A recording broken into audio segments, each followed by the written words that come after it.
غیر مسلم خاص طور پر جیوز جو ہیں وہ اپنے بچے کو بچپن میں ہی ایسی باتیں سکھانا شروع کر دیتے ہیں کہ وہ آپ کی عمر میں ایک بہت بڑا اسکالر ہوتا ہے، اپنی جودائزم کا، اپنی تورات کا، اپنی لینگویج کا اور دنیا کے مختلف علوم کا، اور ان چیزوں سے ہم محروم ہیں۔ آپ سوچیں نا، یہ ڈیوائسز جو بنی ہوئی ہیں، کیا ہم نہیں بنا سکتے؟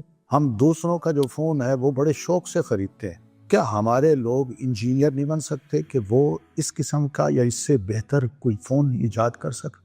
کیا جو ویب سائٹس ہیں، مختلف قسم کے وہاں پر ایپس ہیں، ان ایپس کو اگر ہم خود بنائیں، کیا اپنا ناممکن ہے؟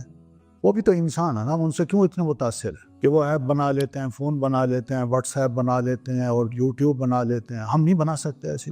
ہم بھی بنا سکتے ہیں، لیکن مسئلہ یہ ہے کہ ہم نے اپنی صلاحیتوں کو استعمال کرنے کا سیکھا ہی نہیں ہے، کیسے استعمال کرنا ہے۔ ہم ان کو ضائع کر رہے ہیں۔